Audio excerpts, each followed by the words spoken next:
سلطان محمود کی زندگی کے خاص واقعات میں سے ایک واقعہ شیخ ابو الحسن خرقانی رحمۃ اللہ علیہ سے ملاقات کا واقعہ ہے۔ شیخ ابو الحسن خرقانی ایک بڑے بزرگ ہوئے ہیں، سلسلہ نقشبندیہ سے تعلق تھا حضرت کا، اور دنیا کے مشہور بزرگوں میں ان کا شمار کیا جاتا ہے۔ بہت بڑے ولی اللہ ہوئے ہیں، لہٰذا یہ خراسان کے رہنے والے تھے۔ ایک مرتبہ سلطان محمود خراسان گئے کسی کام سے، وہاں جانے کے بعد ان کو یہ خواہش ہوئی کہ شیخ ابو الحسن سے ملاقات کی جائے، لیکن پھر اسے سلطان محمود کو یہ اچھا نہ لگا کہ سیاسی کام سے آئے تھے اور اس کام کے درمیان ایک بزرگ سے ملاقات کر لی جائے، یہ ادب کے خلاف ہے۔ لہٰذا کسی بزرگ سے اگر ملاقات کرنی ہو تو اس کے لیے بہتر یہ ہے کہ ان سے ملاقات کی غرض سے ہی سفر کیا جائے۔ ایسا نہ ہو کہ میں وہاں اپنے کام سے گیا تھا، لہٰذا ساتھ ساتھ ان سے بھی ملاقات کر لی، یہ تو ان کی شان میں گستاخی ہے۔ لہٰذا اس وقت اس سفر کے اندر سلطان محمود نے ان سے ملاقات نہ کی اور خراسان سے واپس غزنی آ گئے، اور پھر اپنی مہمات میں اور جنگوں میں مشغول ہو گئے۔ لیکن پھر ایک موقع پر سلطان محمود نے خاص طور سے ارادہ کیا، شیخ ابو الحسن سے ملاقات کی غرض سے خراسان کا سفر کیا۔ لہٰذا جب خراسان پہنچ گئے اور ان کی خانقاہ پر ملاقات کا ارادہ کیا تو اپنے ایک ملازم کو بھیجا اور یہ کہا کہ میں یہاں تک ان کی وجہ سے سفر کر کے آیا ہوں، تم ان کے پاس جاؤ اور ان سے کہو کہ محمود اتنی دور سے سفر کر کے آیا ہے جو کہ بادشاہ ہے، لہٰذا آپ سے صرف وہ یہ چاہتا ہے کہ آپ اپنی خانقاہ سے باہر نکل کر محمود کا استقبال کر لیں، اور اپنے اس ملازم سے یہ بھی کہا کہ اگر وہ باہر آ کر ملاقات کرنے سے انکار کر دیں تو قرآن کریم کی یہ آیت ان کو سنانا، جس کے اندر اللہ تبارک و تعالی نے فرمایا ہے اطیعوا اللہ و اطیعوا الرسول و اولی الامر منکم، کہ تم اللہ کی اطاعت کرو، اللہ کے رسول کی اطاعت کرو، اور اولی الامر کی اطاعت کرو، یعنی علماء کی اور بادشاہوں کی۔ تو یہ اللہ کا حکم ہے، اس لیے آپ تھوڑی سی تکلیف کریں اور اپنی خانقاہ سے باہر آ کر سلطان محمود کا استقبال کریں۔ لہٰذا ان کا ملازم جب شیخ ابو الحسن کے پاس پہنچا تو شیخ ابو الحسن نے باہر آ کر استقبال کرنے سے انکار کر دیا۔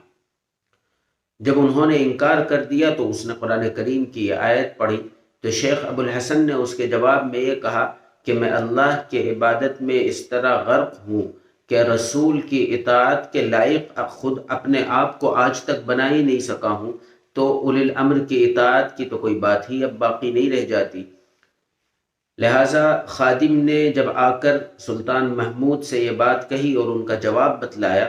تو سلطان محمود نے کہا کہ بھئی یہ آدمی واقعی بہت پہنچا ہوا ہے، اب ہمیں اس بات کا انتظار نہیں کرنا چاہیے کہ یہ باہر آ کر ہمارا استقبال کرے۔ لہٰذا جب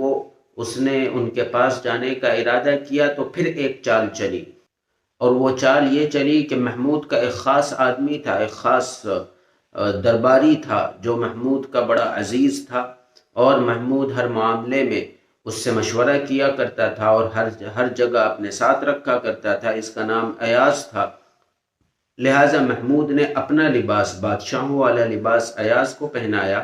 اور خود ایاز کا لباس پہنا، اور 10 باندیوں کو مردوں کا لباس پہنایا، ان کا بھیس بدلا اور ان کی شکل و صورت مردوں جیسی بنائی اور اپنے ساتھ لے کر چلا۔ لہٰذا جب یہ شیخ ابو الحسن کی خدمت میں پہنچے تو ان تمام باتوں کا مقصد شیخ ابو الحسن کا امتحان لینا تھا۔ لہٰذا جب یہ وہاں پہنچے تو شیخ ابو الحسن نے سلطان محمود کی طرف کوئی خاص توجہ نہ دی اور نہ کھڑے ہو کر استقبال کیا، جبکہ سلطان محمود تو اس وقت ایاز کے لباس میں تھا اور ایاز بادشاہ کے لباس میں تھا۔ لہٰذا جب انہوں نے کوئی توجہ نہ دی تو محمود نے جو کہ ایاز کے لباس میں تھا، اس نے شیخ ابو الحسن سے کہا کہ شیخ کیا وجہ ہے کہ آپ نے بادشاہ کا کھڑے ہو کر بھی استقبال نہیں کیا، اور مجھے ایسا لگتا ہے کہ بادشاہوں کو پھنسانے کا یہ آپ کا اچھا جال ہے کہ اپنے آپ کو دنیا سے بالکل بے نیاز ظاہر کریں تاکہ بادشاہ آپ سے مرعوب ہو جائے اور آپ کو خوب مال و دولت دے دے، یہ اچھا جال ہے۔ تو شیخ صاحب نے جواب دیا کہ ہاں جال تو یہی ہے، لیکن تو خود اپنے جال کے اندر پھنسا ہوا ہے کہ تجھ کو رتبے کی اور مال و دولت کی بہت زیادہ ہوس ہے۔ لہٰذا محمود سمجھ گیا کہ انہوں نے مجھ کو پہچان لیا ہے اور یہ سمجھ گئے ہیں کہ بادشاہ میں ہی ہوں۔ تو پھر وہ ان کے سامنے بیٹھ گیا اور ان سے کہا کہ کچھ نصیحتیں کریں۔ تو انہوں نے اس سے کہا کہ بات بعد میں ہوگی، پہلے یہ جو نامحرم عورتیں ہیں ان کو باہر نکال۔ یعنی وہ عورتیں جو مردوں کے لباس میں تھیں اور بھیس بدل کر آئی تھیں، یہ ان کو بھی پہچان گئے، لہٰذا ان کے کہنے پر پھر اس نے ان کو بھی باہر نکال دیا اور ان کے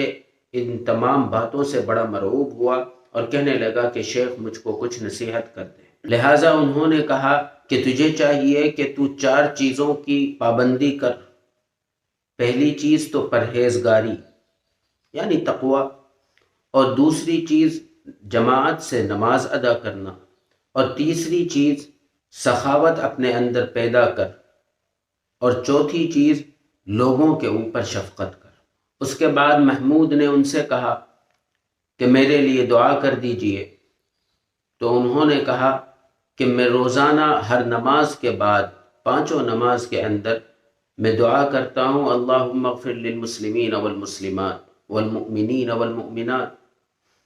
کہ اے اللہ تو مغفرت فرما تمام مسلمانوں کی اور تمام مسلمان عورتوں کی، اسی طرح تمام مؤمن مردوں کی اور تمام مؤمن عورتوں کی۔ تو محمود نے کہا کہ یہ دعا تو عام ہے، میرے لیے کوئی خاص دعا کر دیجئے۔ لہٰذا اس پر انہوں نے کہا کہ اللہ تبارک و تعالیٰ تیری عاقبت محمود کرے، یعنی اس کا نام محمود تھا، اور عاقبت محمود کرے یعنی تیری زندگی کے بعد کی جو زندگی ہے اس کو بہت اچھا بنا دے۔ اس کے بعد محمود نے ان سے کہا کہ آپ مجھ کو کچھ اپنی طرف سے کچھ ہدیہ دے دیں۔ انہوں نے اس کو اپنا ایک کرتا ہدیے میں دیا جو وہ پہنا کرتے تھے، پرانا سا۔ پھر اس کے بعد محمود نے چلتے وقت اشرفیوں کی ایک تھیلی ان کو دی۔ جب اشرفیوں کی تھیلی ان کے سامنے رکھی تو انہوں نے ایک سوکھی روٹی کا ایک ٹکڑا محمود کے سامنے رکھ دیا اور کہا کہ اسے کھاؤ۔ لہٰذا محمود نے ان کے حکم کو بجا لاتے ہوئے اسے کھانا چاہا تو وہ بہت سخت تھی، اس کے دانت سے نہ ٹوٹتی تھی اور بڑی مشکل سے توڑی اور اس کو چبایا تو حلق سے نہ اترتی تھی۔ تو انہوں نے اس سے پوچھا کہ کیا ہوا، روٹی حلق میں اٹک گئی؟ تو محمود نے کہا کہ ہاں اٹک گئی۔ کہنے لگے کہ جس طریقے سے یہ روٹی تمہارے حلق میں اٹکی ہے، تمہارا یہ مال و دولت جو تم نے یہ تھیلی یہاں پر پیسوں کی رکھی ہے یہ میرے حلق میں اٹکتی ہے، اس لیے تم اپنا پیسے کو اٹھاؤ، جو چیز میرے حلق میں اٹکتی ہے اس کو تم اٹھاؤ اور لے جاؤ، اور جو تمہارے حلق میں اٹکتی ہے اس کو تم رکھ دو۔ لہٰذا جب محمود اٹھ کر چلنے لگا اور وہ کھڑا ہوا تو شیخ ابو الحسن بھی اس کے اعزاز میں کھڑے ہو گئے۔ تو محمود نے پوچھا کہ کیا بات ہے، جب میں آیا تھا اس وقت تو آپ نے میرا استقبال نہیں کیا، اس وقت تو آپ نے میری تعظیم نہیں کی، میرا اکرام نہیں کیا، اور اب جب میں جا رہا ہوں تو آپ میرا اکرام کر رہے ہیں، میری تعظیم کر رہے ہیں، میرے ساتھ کھڑے ہو رہے ہیں۔ تو اس پر انہوں نے کہا کہ جب تو آیا تھا اس وقت بادشاہت کے زعم کے اندر تھا اور تیرے اندر کبر بھرا ہوا تھا اور تو اپنی بڑائی کا اظہار کر رہا تھا، اس لیے میں کھڑا نہیں ہوا، لیکن اب جب تو جا رہا ہے تو ان تمام چیزوں سے صاف ہے اور